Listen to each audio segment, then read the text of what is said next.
দুইটা জিনিস যদি আপনি চান, একটা হচ্ছে আপনার গোনা ঝরে যাক বা আমার গোনা ঝরে যাক এবং দুশ্চিন্তা দূর হয়ে যাক। আবু তোহা মোহাম্মদ আদনান বাংলাদেশের একটি আলোচিত মুখ। বিভিন্ন সময় কিয়ামত, দাজ্জাল ও বিভিন্ন প্রেক্ষাপট নিয়ে আলোচনা করায় অল্প সময়ে যিনি সোশ্যাল মিডিয়ায় সুনাম অর্জন করেছেন। গতকালকে সে আবু তোহা আদনানকে নিয়ে তিনার স্ত্রী তার ভেরিফাই ফেসবুক থেকে একটি পোস্ট করেন, যা ইতিমধ্যে নেট দুনিয়ায় ভাইরাল। গতকালকে তিনি একটি পোস্ট করেছিলেন, যা অল্প কিছুক্ষণের মধ্যেই আবার সেটিকে ডিলিট করে নিয়েছেন। তবে নেটিজেনদের মধ্যেই অনেকেই সেটাকে স্ক্রিনশট করে রেখেছিলেন। যে পোস্টকে কেন্দ্র করে চলছে গতকাল থেকে বিভিন্ন ধরনের আলোচনা ও সমালোচনা।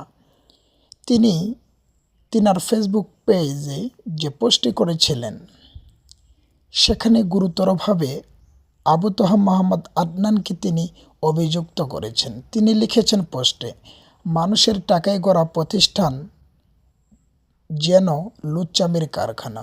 আদনানের বউ পোস্টে ডিলিট করে দিয়েছে, তবে সে এই লেখাটা লিখেছিল, এয়ার হোস্টেসের মেবি সেলিব্রিটি পছন্দ আর সেলিব্রিটিগণও মেবি এয়ার হোস্টেস ডিজার্ভ করে। আপনাদের ওস্তাদ আবু তোহা আদনান প্রেমে মজেছেন জারিন জেবিন নামক তার 15 বছর পূর্বের কলেজ লাইফের প্রিয়তমা বর্তমান এয়ার হোস্টেস এর। তখন ওস্তাদ ডেসপাইরেটল তাকে চেয়েছিলেন নাকি তখন তার টাকা নেই বলে পরিবার দেয়নি।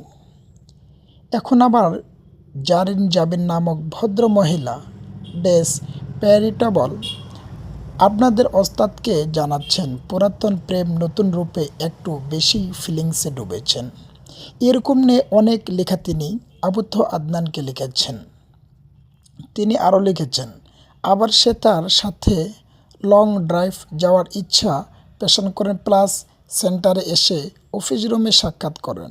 আসলে আপনাদের দেয়া টাকা গড়া তার প্রতিষ্ঠানগুলো বিভিন্ন আয়োজন ও ক্লাসের নামে যে কোনো নারীর সাথে ঐকান্ত মিট করার কারখানা, নারী পুরুষ একসাথে ক্লাস নেওয়া। যাই হোক, এ বিষয়ে তিনি অসংখ্য পোস্ট করেছেন। সেই পোস্টের ভিতরে যেখানে আবু তোহা আদনানকে অনেক দোষারোপ করেছেন।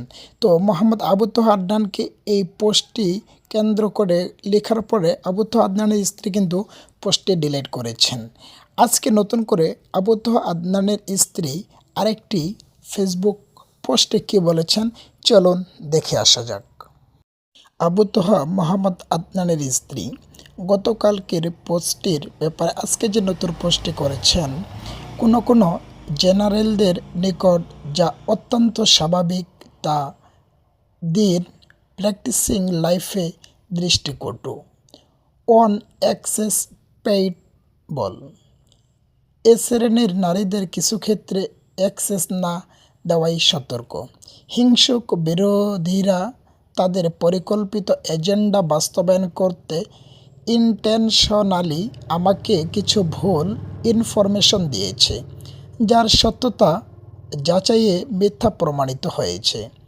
সময় নিয়ে ভেরিফাই না করে নানা ঘটনা প্রবাহ মিলিয়ে অস্বস্তি ফিল করায় প্রতিষ্ঠান ও আমার প্রিয় মোহতারাম মোহাম্মদ আবু তোহা আদনান সাহেবকে নিয়ে বিগত পোস্ট দেওয়ার ক্ষেত্রে আমার পক্ষ থেকে সে অসাবধানতা পরিলক্ষিত হয়েছে। আমি তার জন্য লজ্জিত ও ক্ষমাপ্রার্থী। আল্লাহ সুবহানাহু তাআলা আমাদের মাফ করুন। আমার মোহতারাম পবিত্র তথা আবু তোহা আদনানের কথা তিনি বলতেছেন। তার কাজ পবিত্র, চিন্তা পবিত্র, উদ্দেশ্য পবিত্র। অসৎ উদ্দেশ্য চরিতার্থকারী হিংসুকদের আল্লাহ সুবহানাহু তাআলা হেদায়েত দান করুন। বিশেষভাবে আমি লজ্জিত আবু তোহা আদনান, তোমার কাছে ক্ষমার অযোগ্য। এ ভুল মাফ করে দাও। আল্লাহ সুবহানাহু তাআলাও তোমাকে ক্ষমা করে সম্মানিত করুন। আমরা গতকালকের এবং আজকের আবু তোহা মোহাম্মদ আদনানের স্ত্রীর ফেসবুক পোস্টে যেটা বুঝলাম, যে গতকালকে তিনার স্বামী মোহাম্মদ আবুতো আদনানকে নিয়ে যে বক্তব্য তিনার ভেরিফাই ফেসবুকে লিখেছিলেন, তিনাকে ভুল বুঝিয়েছিল এবং আবুতো আদনানের বিষয়ে তাকে অনেক মিথ্যা তথ্য দিয়েছিল, যেটার জন্য তিনি আবেগ আপ্লুত হয়েছিলেন। কোনো কিছু যাচাই না করে সেটা ফেসবুকে লিখেছেন। পরবর্তী আবুতো মোহাম্মদ আদনানের স্ত্রী এটাকে অ্যানালাইজ করলো এবং যখন এটাকে নিয়ে খুঁটিনাটি চিন্তাভাবনা করলো এবং একটু খোঁজখবর নিল, তিনি বুঝতে পারলেন এটি সম্পূর্ণ একটি পরিকল্পিত এবং তিনার স্বামীকে এবং তাকে যে ফাঁসানোর জন্য একটি ষড়যন্ত্র করেছিল, সেটা ভুল